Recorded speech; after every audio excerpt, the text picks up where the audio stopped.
नमस्कार बच्चों। आज हम स्टार्ट करने जा रहे हैं कक्षा 10 सामाजिक विज्ञान, जो NCERT बुक है, जो कि पूरे भारत में मान्य है। अभी पिछली बार हमने MP बोर्ड की किताबों का वीडियो बनाया था, जो आप लोगों ने देखा। अब कोर्स बदल गया है, तो अब इस बार NCERT बुक है, जो कि किसी भी राज्य में, चाहे MP बोर्ड हो, UP बोर्ड हो, CBSE बोर्ड हो, सब में यही पाठ रहने वाले हैं। तो आशा करते हैं आपको पसंद आएगा।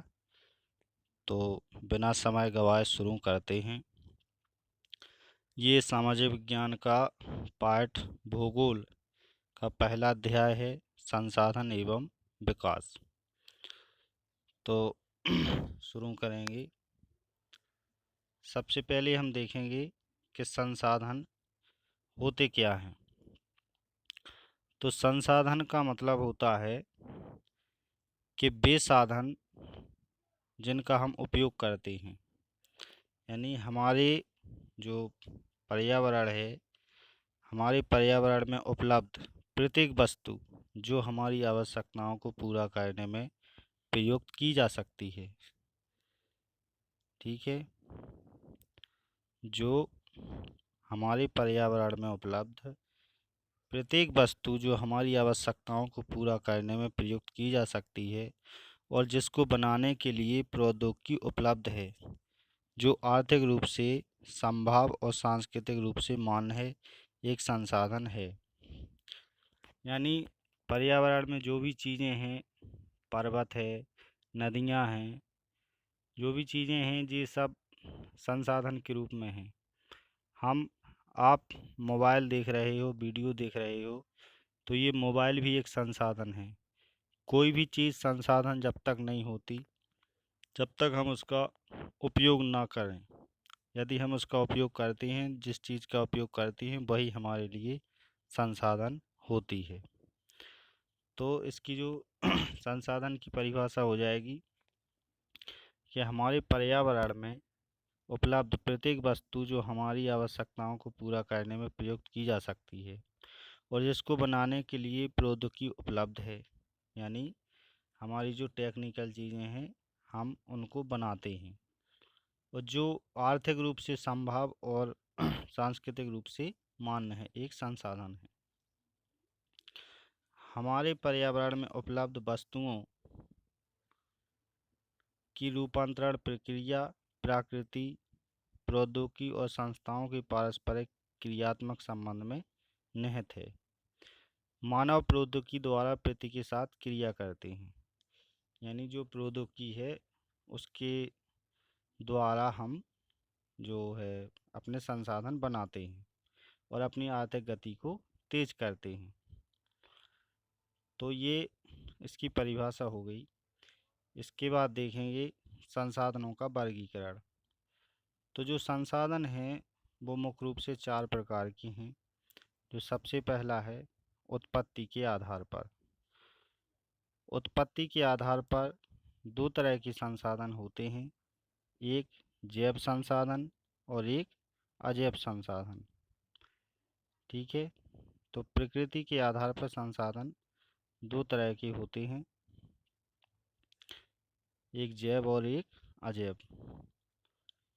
समाप्ता के आधार पर नवीनीकरण योग्य और अनवीनीकरण योग्य।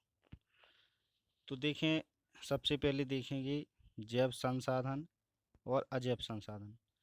तो जैव संसाधन वे संसाधन होते हैं जिनमें जीवन पाया जाता है, जैसे कि पेड़ पौधे, पशु पक्षी आदि, ये जैविक संसाधन होते हैं। और अजैव संसाधन जो निर्जीव होते हैं, जैसे पहाड़ है, नदियां हैं।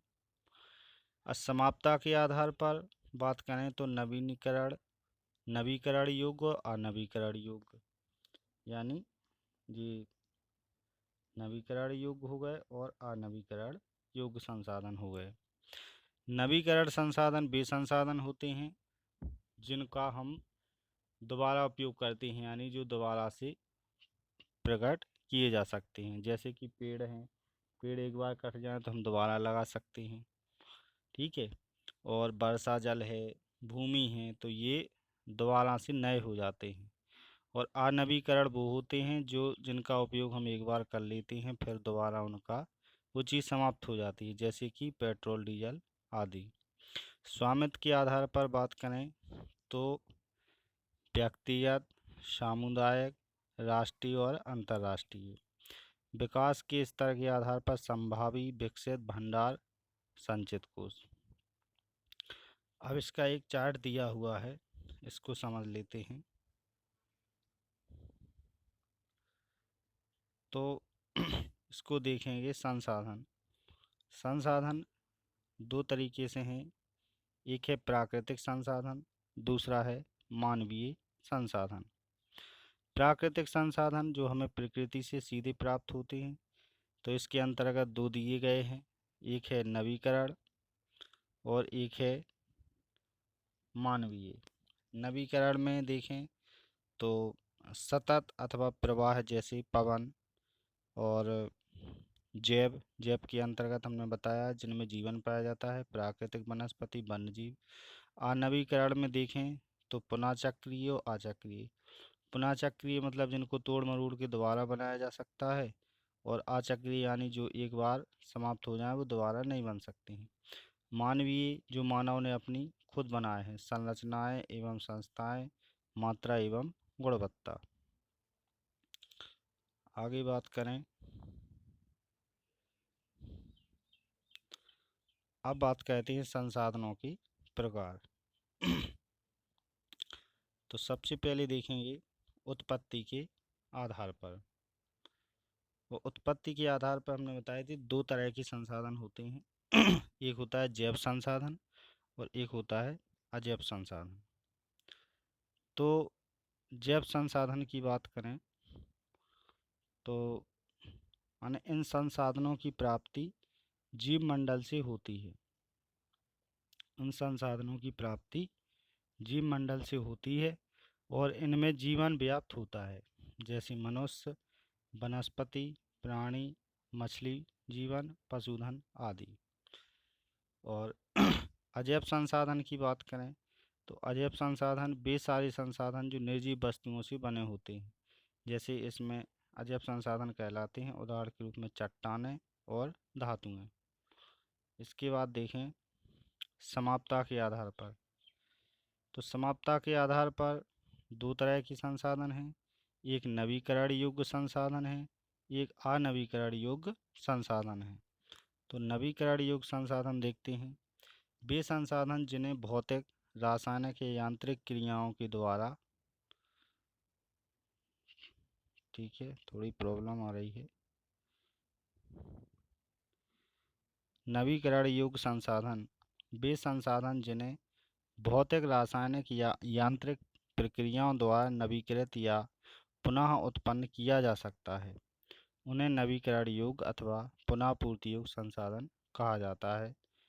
यानी इनकी पूर्ति दोबारा से हो जाती है। सौर तथा पवन ऊर्जा, जल, वन, ये जो है ये दोबारा से प्रकट हो जाते हैं। इन संसाधनों को सतत अथवा प्रवाह संसाधनों में विभाजित किया गया है। इसके बाद दूसरा देखें अनवीकरण योग्य संसाधन। अनवीकरण योग्य संसाधन में हमने जैसा कि बताया कि ये एक बार ख़त्म होने पर दोबारा से नहीं बनते हैं। तो इन संसाधनों की बात करें, अनवीकरण योग्य संसाधन, इन संसाधनों का विकास एक लंबे भूवैज्ञानिक अंतराल में होता है। यानी इनका विकास लंबे समय में होता है। खनिज और जीवाश्म ईंधन इस प्रकार के संसाधनों के उदाहरण, यानी ये बहुत दिनों में बनते हैं और इन्हें बनने में लाखों वर्ष लग जाते हैं। इनमें से कुछ संसाधन जैसे धातुएं ये पुनः चक्रीय हैं और कुछ संसाधन जीवाश्म ईंधन अचक्रीय हैं, ये एक बार प्रयोग के साथ ही खत्म हो जाते हैं। इसके बाद बात करें स्वामित्व के आधार पर संसाधन। तो स्वामित्व का मतलब होता है अपना एक प्रकार से उसकी स्वामी, मालिक। तो इसमें होते हैं व्यक्तिगत संसाधन। तो व्यक्तिगत संसाधन की बात करें तो संसाधन निजी व्यक्तियों के स्वामित्व में भी होते हैं, यानी व्यक्तिगत या निजी लोगों की पर्सनल होते हैं। जैसे कि किसानों के पास सरकार द्वारा आवंटित भूमि है और जिसके बदले में भी सरकार को लगान चुकाते हैं। गांव में बहुत से लोग भूमि के स्वामी होते हैं और बहुत से लोग भूमिहीन होते हैं। अगर शहरों की बात करें तो शहरों में लोग भूखंड, यानी जो है ना प्लॉटिंग होती है, घरों व अन्य जायदाद के मालिक होते हैं। बाग, चारागाह, तालाब और कुओं का जल आदि संसाधनों के निजी स्वामित्व के कुछ उदाहरण हैं। यानी बाग, चारागाह, तालाब, कुओं का जल, ये लोगों के पर्सनल संसाधन होते हैं। ठीक है। इसके बाद बात करें तो आगे होते हैं सामुदायिक स्वामित्व वाले संसाधन। सामुदायिक स्वामित्व वाले संसाधन यानी जो सबके लिए होते हैं, जो जिनका उपयोग सब लोग कर सकते हैं, वो कहलाते हैं सामुदायिक स्वामित्व वाले संसाधन। ये संसाधन समुदाय के सभी सदस्यों को उपलब्ध होते हैं। गांव की शामिलात भूमि, जैसे इसमें चारण भूमि जहाँ पशु चरते हैं, शमशान भूमि, तालाब है इत्यादि। और नगरीय क्षेत्रों में बात करें तो जैसे पार्क है, पिकनिक स्थल है, खेल के मैदान है, वहाँ रहने वाले सभी लोगों के लिए उपलब्ध हैं। ये कहलाते हैं सामुदायिक, जो सरकारी कहा जाता है जिनको, जो सबके लिए होते हैं। इसके बाद राष्ट्रीय संसाधन की बात करें तो राष्ट्रीय संसाधन में देखें तो जैसे राष्ट्रीय संसाधन तकनीकी तौर पर देश में पाए जाने वाले सारे संसाधन राष्ट्रीय हैं। मतलब जितने भी अपने देश में संसाधन पाए जाते हैं वो सभी के सभी राष्ट्रीय संसाधन कहलाते हैं। देश की सरकार को कानूनी अधिकार है कि वह व्यक्तिगत संसाधनों को भी आम जनता के हित में अधिग्रहित कर सकती है। आपने देखा होगा कि सड़कें, नहरें, रेल लाइनें व्यक्तिगत स्वामित्व वाले खेतों में बनी हुई हैं। शहरी विकास प्राधिकरणों को सरकार ने भूमि अधिग्रहण का अधिकार दिया है। सारे खनिज पदार्थ जल संसाधन, वन, वन्यजीव, राजनीतिक सीमाओं के अंदर सारी भूमि और समुद्री मील तक महासागरीय क्षेत्र भी इसमें इस संसाधन के अंतर्गत आते हैं। इसके बाद बात करें अंतर्राष्ट्रीय संसाधन। अंतर्राष्ट्रीय संसाधन यानी इंटरनेशनल संसाधन, ये मुख्य रूप से ये जो महासागरीय क्षेत्र होते हैं ये उनको कहा जाता है। जैसे कि समुद्र हैं तो वो सब के लिए हैं, वो अंतर्राष्ट्रीय संसाधन है। तो यहाँ तक आपकी समझ में आई होगी। इसके बाद देखते हैं विकास के स्तर के आधार पर। विकास के स्तर के आधार पर बात करें तो संभावी संसाधन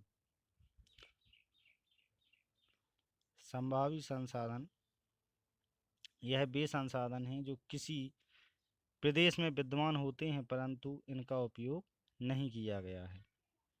ठीक है।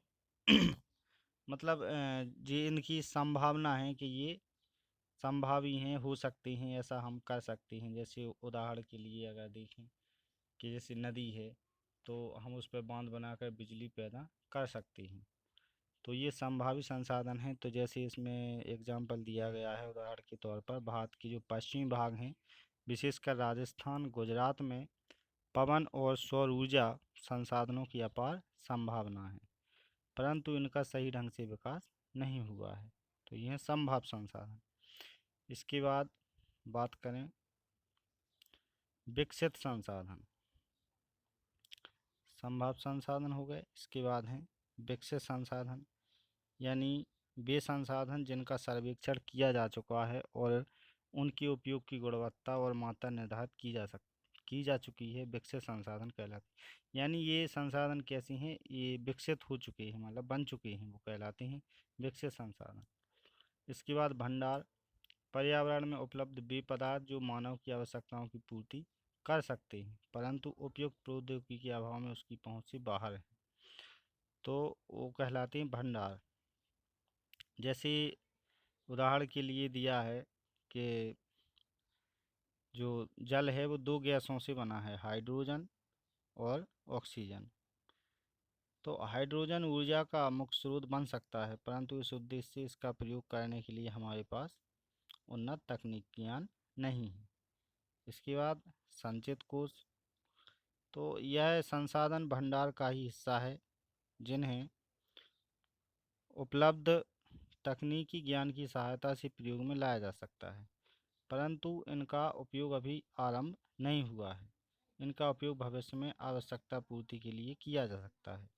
मतलब संचित है, मतलब जी एकत्रित है अपने यहाँ पे कि हम इसको कभी भी उपयोग में ला सकते हैं। जैसे उदाहरण है को नदियों के जल को विद्युत पैदा करने में प्रयोग किया जा सकता है, परंतु वर्तमान समय में इसका उपयोग सीमित पैमाने पर ही हो रहा है।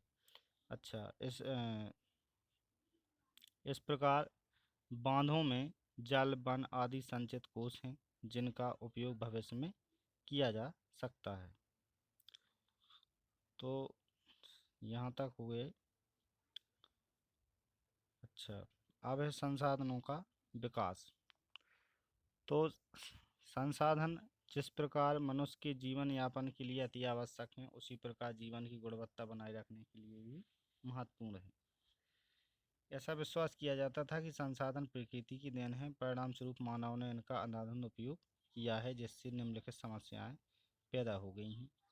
अब संसाधनों के विनाश से क्या क्या समस्याएं पैदा हो गई हैं? जैसे कुछ व्यक्तियों की लालच बस संसाधनों का ह्रास।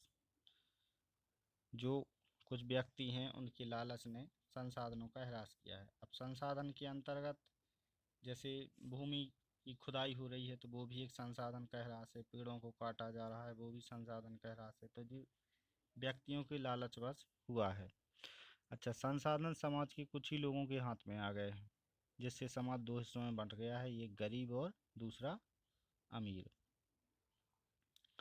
इसके बाद आगे चलते हैं। तो संसाधनों तीसरा है, संसाधनों के अंधाधुंध शोषण से वैश्विक परिस्थिति संकट पैदा हो गया है, यानी विश्व स्तर पर जो है संकट पैदा हो गया है। जैसे भूमंडलीय तापन, ओजोन परत अपक्षय, पर्यावरण प्रदूषण और भूमि निम्नीकरण आदि। एक शब्द आया भूमि निम्नीकरण। इसका मतलब होता है ऐसी भूमि जिसका उपयोग एक बार हो जाने पर हम उसे दोबारा उपयोग नहीं कर सकते। मतलब वो भूमि खराब हो, जैसे जहाँ से सड़क बन गई तो वो सड़क में तब्दील हो गई भूमि, यानी वो भूमि का निम्नीकरण हो गया। निम्नीकरण माने भूमि का कम होना। ठीक है। अच्छा, इसके बाद ये क्रियाकलाप है, इसकी ज़रूरत नहीं है, ये अपने वैसे दिमाग वाले क्वेश्चन है। कल्पना करें कि तेल की संसाधन यदि ख़त्म हो जाए तो इनका हमारे दैनिक जीवन पर क्या प्रभाव पड़ेगा। इसको आप अपने मन से बनाना है, बाकी इसमें और ऐसा कुछ नहीं है। अब यहाँ एक प्रश्न आता है कि सतत पोषणीय विकास। सतत पोषणीय विकास क्या है? तो सतत पोषणीय आर्थिक विकास का अर्थ है कि विकास पर्यावरण को बिना नुकसान पहुंचाए हो और वर्तमान विकास की प्रक्रिया भविष्य की पीढ़ियों की आवश्यकता की अवहेलना ना करे। मतलब विकास तो हो, आर्थिक विकास हो, लेकिन ऐसा हो कि मतलब उसको पर्यावरण पर कोई नुकसान ना हो और जो आने वाली पीढ़ी है उस पर भी कोई प्रभाव ना पड़े। तो उसे कहा जाता है सतत पोषणीय विकास। तो आशा करते हैं कि आज यहीं तक शुरुआत करते हैं। ये पहला वीडियो है और इसके बाद आप लोग जैसा कहेंगे आगे प्रयास करेंगे पूरा पाठ पढ़ाने का, फिर इसके बाद प्रश्न उत्तर कराएंगे इसकी। तो अभी जो बच्चे नए हैं वो हमारे चैनल को सब्सक्राइब कर लें, ठीक है, और बेल आइकन दबा दें ताकि आप लोगों का सपोर्ट मिले और हम आगे इसी तरह प्रयास कर सकें, आगे वीडियो बना सकें। तो आज की क्लास यहीं समाप्त होती है। इसके बाद जो अगला टॉपिक आएगा वो आएगा रेडियो जेनेरो पृथ्वी सम्मेलन 1992। हमारा जो चैनल है वो खुशीराम सर SST के नाम से है, खुशीराम सर SST।